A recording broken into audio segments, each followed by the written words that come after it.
SSC 26 ব্যাচের একজন শিক্ষার্থী আমাকে ইনবক্সে এসে বলতেছে, ভাই আমার সকল বিষয়ে প্রিপারেশন মোটামুটি গুছাইতে পারছি, কিন্তু ফিজিক্সে এখনো পুরোপুরি কনফিডেন্ট পাচ্ছি না। আমি যদি 5 দিন টানা পড়াশোনা করি তাহলে ফিজিক্সের সবগুলো কনসেপ্ট ক্লিয়ার করে ফিজিক্সে A+ পাওয়ার জন্য 100তে 100 প্রিপারেশন আমি নিতে পারবো কিনা। সো আমি ভাবলাম যে হ্যাঁ, এই কোয়েশ্চেনটা অনেকেরই হতে পারে।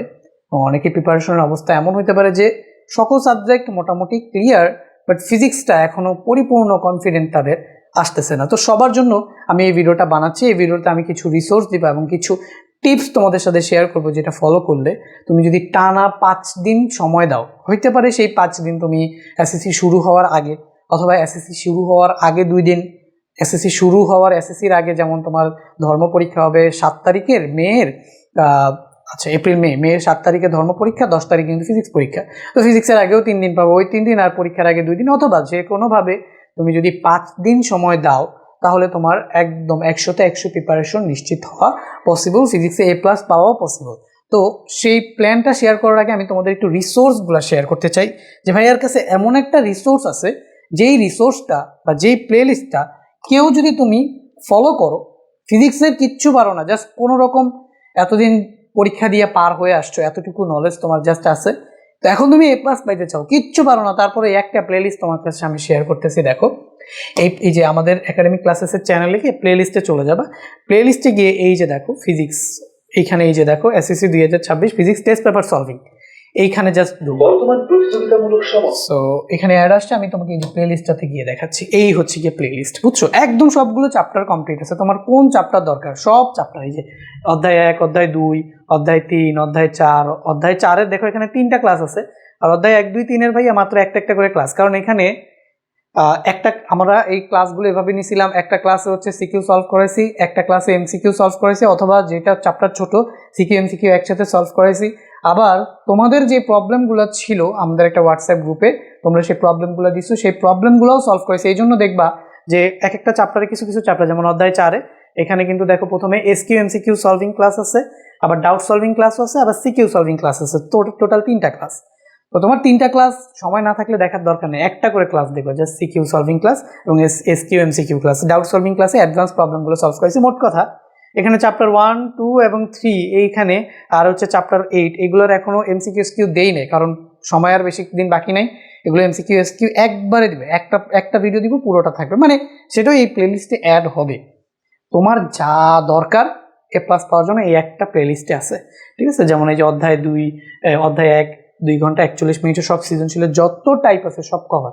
এই যে 2 ঘন্টা 28 মিনিটে অধ্যায় 2, যেটা গতি অধ্যায়ের যত সিকিউ এর টাইপ আছে সব কভার। বল অধ্যায় 3 ঘন্টা 12 মিনিটে সিকিউ এর যত টাইপ আছে সব কভার। মানে এই একটা রিসোর্স, এই একটা প্লেলিস্ট, যেটা লিঙ্ক তুমি চাইলে হোয়াটসঅ্যাপেও যদি আমার কাছে চাও, বা এই ভিডিও ডিসক্রিপশন বক্সেও দিয়ে দিবে। এই একটা প্লেলিস্ট দেখার মাধ্যমে তোমার ফিজিক্সের ফুল সিলেবাস কভার। ভাই কিচ্ছু পারি না ফিজিক্সে, তাও এই একটা প্লেলিস্ট যদি তুমি কমপ্লিট করো তোমার এসএসসি পরীক্ষার আগ পর্যন্ত, কিচ্ছু পারি না 75 মার্কের পরীক্ষা হবে, তো প্র্যাকটিক্যাল বাদে তুমি 60-এর উপরে পাবা, ঠিক আছে? যদি মোটামুটি নলেজ থাকে 60-এর উপরে পাবা, আর যদি কিচ্ছু নলেজ না থাকে তাও তুমি এই একটা প্লেলিস্ট কমপ্লিট করার মাধ্যমে 50-এর উপরে মার্ক পাবা। আমি তোমাকে লিখিত দিতে পারবো, তুমি কিছুই করবে না, এই প্লেলিস্টের সবগুলো ম্যাথ করবে, তাও তুমি 50-এর উপরে মার্ক পাবা। এই হচ্ছে একটা পাওয়ারফুল প্লেলিস্ট তোমাদের আমি প্রোভাইড করছি 26 ব্যাচের শিক্ষার্থীরা। তো ওইটা তোমরা ফলো করতে পারো যদি তোমার রিসোর্স লাগে। এখন আসো প্ল্যানটা শেয়ার করি, ঠিক আছে? সো প্ল্যানটা হচ্ছে এমন যে 3টা টাইপের স্টুডেন্ট থাকতে পারো। প্রথম টাইপের স্টুডেন্ট যাদের ভাইয়া মোটামুটি একবার করে প্রত্যেকটা চ্যাপ্টার পড়া শেষ, এখন ফাইনাল রিভিশন দিবা, তোমাদের জন্য মূলত এইখানে যে লেখার প্ল্যানটা আছে সেটা তোমরা করবা কি, তোমরা জাস্ট এই অনুযায়ী, ঠিক আছে? প্রথমে 7-এর সাথে 10 এই 2টা অধ্যায় একদিনে শেষ করবা। ডে 1-এ তোমার টার্গেট থাকবে অধ্যায় 7 এবং অধ্যায় 10 শেষ করা। কিভাবে শেষ করবা? তোমার যদি ক্লাস দেখার দরকার পড়ে যে ভাই এটার কনসেপ্ট আমি ভুলে গেছি, তাহলে তুমি আমার ওই ক্লাসগুলো দেখতে পারো। 2 ঘন্টা অথবা 3 ঘন্টার একটা ক্লাস থাকবে, ওই পুরো ক্লাসে সূত্র সহ যত কিছু আছে, যত সৃজনশীলের যত টাইপ আছে, যত কনসেপ্ট আছে, ক্লিয়ার হয়ে যাবে, বুঝছো? তো ওই ক্লাসটা তুমি দেখতে পারো। আর তোমার যদি মনে হয় যে না ভাই আমার ক্লাস দেখার দরকার নেই, আমার সবগুলো কনসেপ্ট ক্লিয়ার হয়ে গেছে এবং সবকিছু মনেও আছে, তাহলে তুমি কি করবা? তুমি টেস্ট পেপারটা নিবা। টেস্ট পেপারটা নিয়ে তারপরে হচ্ছে তুমি বোর্ড প্রশ্নগুলা উল্টা দেখবা। কখনো মনে করবা না যে ভাই আমি সব পারি, কারণ ব্রেন তো ভুলে যায়, যত বেশি প্র্যাকটিস করবা ততই তোমার ভালো হবে, তো রিভিশন তোমাকে দিতেই হবে। তো তুমি জাস্ট প্রশ্নগুলা নিবা, বোর্ড প্রশ্নগুলা দেখবা, যখন একটা প্রশ্ন দেখবা, কিভাবে দেখবা, যে পড়ার সাথে সাথে তোমার প্রশ্নটার অ্যান্সার মাথায় চলে আসছে, ওগুলা করার দরকার নেই, ওগুলা তুমি পারো, ঠিক আছে, ওগুলো রেখে দাও। বাট যেটা করার পরে তোমার একটু ভাবা লাগতেছে ওটা ভাবতে ভাবতে খাতায় করে ফেলবা। আর যেটা কোনোভাবেই তোমার মাথায় আসতেছে না, তার মানে ওটা তুমি পারো না, ওইটা তোমাকে করতে হবে, ওইটা তোমাকে শিখতে হবে। সেটা এখন যেহেতু পারো না, সলিউশনটা দেখে একটু বোঝার চেষ্টা করবে কিভাবে করছে। সো সলিউশনটা দেখে বুঝলে সাথে সাথে খাতায় করে ফেলবে এবং ওই কনসেপ্টটা মাথার মধ্যে সেভ করে ফেলবে, ঠিক আছে। তো এরকমভাবে সামনে গিয়ে সবগুলা বোর্ড প্রশ্ন দেখবা সৃজনশীলের জন্য, তারপরে ক্যারেট করে যে প্রশ্নগুলো দেখবা। হ্যাঁ, শেষ, সৃজনশীলের প্রিপারেশন এতটুকু পর্যন্তই নিলেই হবে, বোর্ড প্রশ্ন প্লাস ক্যারেট করে যে প্রশ্ন, আর লাগবে না।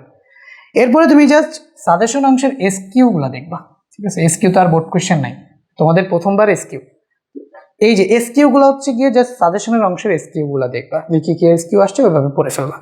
তারপরে এমসিকিউর জন্য কি করবা, ওই সাজেশন অংশের এমসিকিউ সলভ করলেই হবে। ফিজিক্সে অন্যান্য সাবজেক্টে হয়তো বা বই পড়া লাগে, বাট ফিজিক্সে বই পড়া লাগবে না। সাজেশন অংশের এমসিকিউগুলো তুমি যদি ভালো মতো শেষ করে ফেলতে পারো, ওগুলার ভেতর থেকেই কমন আসবে, বুঝছো। তো বই থেকে পড়তে পারো যে ভাইয়া একটা এমসিকিউ এটা আসছে, বইয়ের এই রিলেটেড আরো ইনফরমেশন আছে, ওই রিলেটেড ইনফরমেশনগুলো পড়ে ফেলতে পারো। ফিজিক্সের সব কিছুর জন্য বই পড়তে হয় না, হ্যাঁ, জাস্ট টেস্ট পেপার সলভ করলে টেস্ট পেপার থেকে হুবহু কমন আসে, হয়তো বা মান ঘুরে আসে, বা একটা জিনিস আসছে ওটার সাথে আরেকটা জিনিস ছিল সেটা আসে। যেমন ধরো তোমার কোনো একটা বিজ্ঞানীর আবিষ্কার, প্রথম অধ্যায় থেকে যে কোন বিজ্ঞানী কি আবিষ্কার করছে এটা আসছিল, তাহলে তুমি সবগুলো বিজ্ঞানীর আবিষ্কার পড়ে ফেলতে পারো, ঠিক আছে। আবার বলতে পারে যে কোনটা লব্ধ রাশি, এই টাইপের একটা প্রশ্ন আসছিল, তাহলে তুমি সবগুলো লব্ধ রাশি স্কেলার রাশি পড়ে ফেলতে পারো বই থেকে বা বের করে, বুঝছো না। এরকম একটা প্রশ্ন আসলে ওটা সিমিলার গুলোও পড়ে ফেলবা, তাহলে এইভাবে পড়লে কমন পাবা আর কি। এই তো এরকম ভাবে সিকিউ এমসিকিউ এসকিউ তোমরা পড়বা। হ্যাঁ, তো প্রথম দিন টার্গেট করবা হচ্ছে একদিনে তোমাদের হচ্ছে 2টা করে চ্যাপ্টার পড়তে হবে। এই যে সেই 2টা কি, এই যে প্রথম দিন টার্গেট করবা হচ্ছে অধ্যায় 7, সাথে সাথে অধ্যায় 10, ঠিক আছে। তরঙ্গ শব্দ অস্তিত্ব রীতি যেভাবে বললাম ওইভাবে পড়বা। দ্বিতীয় দিন তুমি টার্গেট করবা হচ্ছে অধ্যায় 1 এবং অধ্যায় 8, ভৌত রাশি এবং তাদের পরিমাপ এবং আলোর প্রতিফলন। এই 4টা চ্যাপ্টার না যারা স্মার্ট ওয়ার্ক করবে তারা সিলেক্ট করবে, আর এই যে 3টা চ্যাপ্টার যারা হার্ড ওয়ার্ক করবে তারা সিলেক্ট করবে, বুঝছো। কেন বলছি দেখো, যারা স্মার্ট ওয়ার্ক করবে এখানে সর্বোচ্চ 7 থেকে 10টা টাইপের সৃজনশীল প্রশ্ন হয় এই চ্যাপ্টারগুলোতে। এই অধ্যায়ে 1-এ তো 4টা টাইপের সৃজনশীল প্রশ্ন হয়, সর্বোচ্চ 5টা টাইপের সৃজনশীল হয়ই না, তার মানে 5টা সৃজনশীল করলে অধ্যায় 1 কভার। 8-এও এরকম, সর্বোচ্চ 4 থেকে 5টা সৃজনশীল করলে 8 কভার। 10-এ এরকম, 10-এ আরো কম, ধরো 3-4টা সৃজনশীল করলে 10 কভার, সর্বোচ্চ 5টা। এই যে 1, 8, 10 সর্বোচ্চ 5টা। আর এই অধ্যায় 7 এটা হয়তো বা তোমার 7টা 8টা প্রশ্ন করলে এই 7 কভার, ঠিক আছে। তাহলে ধরো এভারেজে সবগুলাই 5টা করে প্রশ্ন, 4-5 20, ভাই 20টা সৃজনশীল যদি তুমি ভালো মতো করো, এই 4টা চ্যাপ্টার থেকে 4টা সৃজনশীল কভার, এবং এই 4টা দিয়ে আসবা তোমার পরীক্ষাতে সৃজনশীলের 40-এ 40 কনফার্ম। হার্ড স্মার্ট ওয়ার্ক যারা করবে 4টা চ্যাপ্টার সিলেক্ট করো, দেখো এগুলা থেকেও প্রশ্ন আসবে, এই 3টা থেকেও হয়তো বা 3টা প্রশ্ন আসবে। এগুলাতে যেমন এই যে অধ্যায় 2 তোমাকে হচ্ছে 12 থেকে 15টা প্রশ্ন করতে হবে সবগুলো কনসেপ্ট ক্লিয়ার করতে হলে ভালো মতো, ঠিক আছে। এবং এই যে মানে 12 থেকে 15টা টাইপের প্রশ্ন হইতে পারে। অধ্যায় 3 আরো বেশি, ঠিক আছে, 15 থেকে 20টা।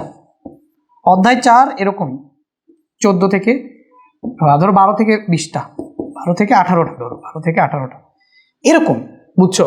তো এইগুলাতে অনেক বেশি প্রশ্ন সলভ করার পরে তোমার কনসেপ্ট ক্লিয়ার হবে। আবার এখানে কোয়েশ্চেন অনেকগুলো একটার সাথে একটা ল্যাব লাগায় মিক্স হয়ে আসে, তো অনেক টাফ হয় তোমার জন্য, বুঝছো।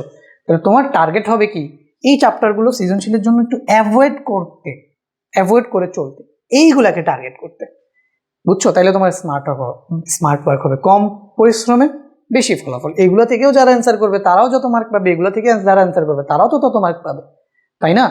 নাম্বার তো আর কম বেশি হবে না, কিন্তু প্রিপারেশন কম বেশি হবে। এই চ্যাপ্টারগুলো যারা সিলেক্ট করবে অনেক বেশি প্র্যাকটিস করতে হবে, এই চ্যাপ্টারগুলো যারা সিলেক্ট করবে কম প্র্যাকটিস করতে হবে। তাহলে আমি তোমাকে বললাম এগুলো তোমাদের টার্ম কাট, এইগুলো হচ্ছে গিয়ে তোমাদের টার্ম কাট, এই 4টা চ্যাপ্টার তোমাদের টার্ম কাট। তাহলে তোমরা প্রথম 2 দিনে এই 4টা চ্যাপ্টার শেষ করে ফেলবা, ঠিক আছে, যারা ভালো স্টুডেন্ট আছে। এরপরে তোমরা ধারাবাহিকভাবে এই চ্যাপ্টারগুলো শেষ করবে। এগুলো একটুখানি কম জোর দিলেও তোমার হবে, বুঝছো। তুমি যদি এগুলোতে একটুখানি জোর কম দাও তাও তোমার হবে, ঠিক আছে। একটু মোটামুটিভাবে প্রিপারেশন নিলা, যাতে সিকিউ যদি কঠিন হয় না দিলেও পারো, আর এসকিউ আর এমসিকিউ গুলো আসলে যাতে পারো এইভাবে প্রিপারেশন নিতে পারো, বুঝছো? আবার এই চারটা চ্যাপ্টার থেকে কিন্তু 4টা এসকিউ চলে আসতে পারে, তো এসকিউ নিয়েও তোমার প্যারা নেই। এই 4টা চ্যাপ্টার একদম ভালো মতো পড়বা, যারা ভালো স্টুডেন্ট আছে তারা সবই তো পড়বা, এইগুলোর উপরে অনেক বেশি ফোকাস করবা, বুঝছো? গেল এটা। এবার আসি যারা একটু মিডিয়াম রেঞ্জের স্টুডেন্ট, তারা বললাম কি, দেখো ভালো স্টুডেন্টরা তো সবই পড়বে, বাট মিডিয়াম রেঞ্জের স্টুডেন্টরা স্মার্ট ওয়ার্ক করবা। সেটা হচ্ছে জাস্ট তোমরা এই 4টা চ্যাপ্টার ভালো মতো পড়বা, এই 3টা চ্যাপ্টার একটু কম জোর দিবা। মিডিয়াম রেঞ্জের স্টুডেন্টরা এরকম করবা। আর যারা একদম বাজে অবস্থা, ভাই কিচ্ছু পারি না, একদমই বাজে অবস্থা, ভাই কিছুই পারি না, মোটামুটি পাস করে আসছি, এখন আপনার ভিডিওটা দেখা পড়া শুরু করবো, 5 দিনে কামব্যাক দিয়ে প্লাসে পাবো, তোমরাও স্মার্ট ওয়ার্ক করো ভাই। এই 4টা চ্যাপ্টার সিলেক্ট করো। তোমরা যেহেতু কিছুই পারো না, তোমাদের ক্লাস রিসোর্স কোনো জায়গায় দৌড়াদৌড়ি করার দরকার নেই। আমি বলি এই চ্যাপ্টারগুলো সিলেক্ট করো, সিলেক্ট করে আমার ক্লাস যা দিছি ওগুলো দেখো, আর যা সামনে দিব ওগুলোও দেখবা। ক্লাস দেখলেই আমি বললাম যে তুমি মানে 50-এর উপরে মার্ক পাবা। কিছুই পারি না, আমার সবগুলো ক্লাস দেখো, 50-এর উপর মার্ক পাবা 75-এর মধ্যে, বুঝছো? ওই ক্লাসের মধ্যে যা করাইছি সেগুলো, এর বাইরে আর কিছুই না, তাও 50+ মার্ক পাবা তুমি, বুঝছো? তো এখন ক্লাসের বাইরে তুমি যদি পড়ো, সে কি করবা, ক্লাস দেখবা, ক্লাস দেখো ওই যে টেস্ট পেপার থেকে যেভাবে সলভ করতে বললাম ওইভাবে সলভ করবা। এই 4টা চ্যাপ্টার সিলেক্ট করবা, এই 4টা চ্যাপ্টারে মাস্টার হয়ে যাবা। তো এখানে আমি 2 দিন দিছি, তুমি 2 দিনের জায়গায় লাগলে 4 দিন নাও, 4 দিনের না হলে 6 দিন নাও, 6 দিনে না হলে 8 দিন নাও, এর বেশি টাইম তোমার কাছে নাই, তুমি নিতেও পারবে না।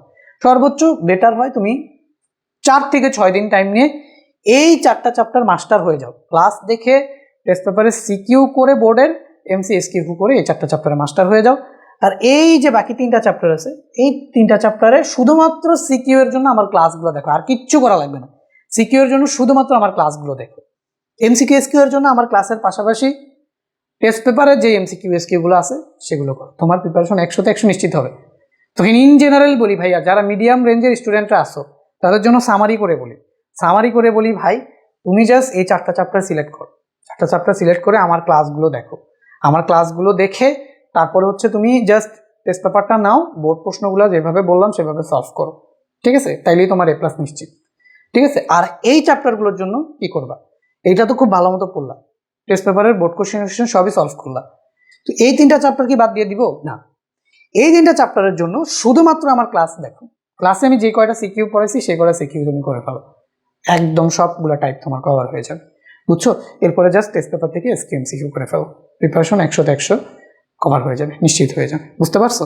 তো যারা ভালো স্টুডেন্ট তারা আমার এই পুরো প্ল্যানটাই ফলো করো, এইটারে ডাউনলোড করে ফেলো, ডাউনলোড করে যেভাবে বললাম পুরোপুরি এটা ফলো করো, হ্যাঁ? তোমরা দিন বাড়াবাটা আর কমাবা না, এটাই 5 দিনের মধ্যেই তোমাকে শেষ করতে হবে, টাইমটা পুরোপুরি ইউটিলাইজ করতে পারবা। আর যারা একটু মিডিয়াম রেঞ্জের স্টুডেন্ট তারাও এটাই ফলো করো যেভাবে বললাম, কিন্তু টাইমটা একটুখানি তোমাদের মতো চাইলে শিফট করতে পারো, বুঝছো?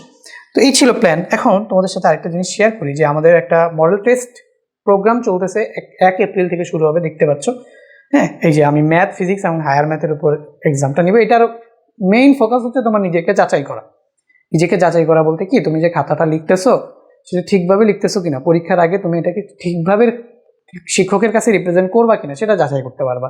কারণ তুমি পরীক্ষা দিবা, তোমার খাতাটা আমি তোমার সামনে নিয়ে বসে কোথায় কত মার্ক পাইছো, কোথায় কিভাবে লিখলে আর একটু ভালো মার্ক পাইতা, কোথায় তোমার লেখা ভুল আছে, খাতাটা তুমি এভাবে না লিখে কিভাবে লিখলে একটুখানি ভালো হইতো, সেই জিনিসগুলো আমি তোমাকে বলে দিব, ঠিক আছে?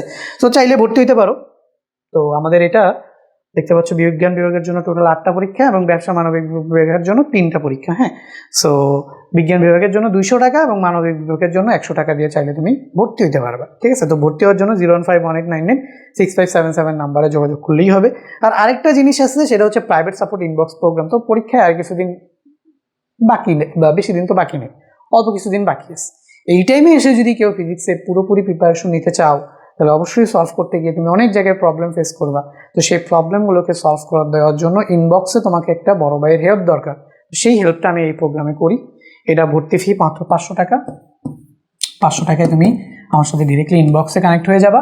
এরপরে তুমি ইনবক্সে যা প্রবলেম দিবা সবগুলো আমি তোমাকে সলভ করে একটা ভিডিও রেকর্ড করে সলভ করে পাঠিয়ে দিব, তুমি তোমার প্রবলেমের এক্স্যাক্ট সলিউশনটা তুমি পাইলা। তো ভর্তি হওয়ার জন্য কি করবো ভাইয়া, জাস্ট 01984768263 এই নাম্বারে 500 টাকা পাঠাইয়া যোগাযোগ করলেই আমার সাথে ডিরেক্টলি ইনবক্সে কানেক্ট হয়ে যাবে, ঠিক আছে? 01984768263 এই নাম্বার।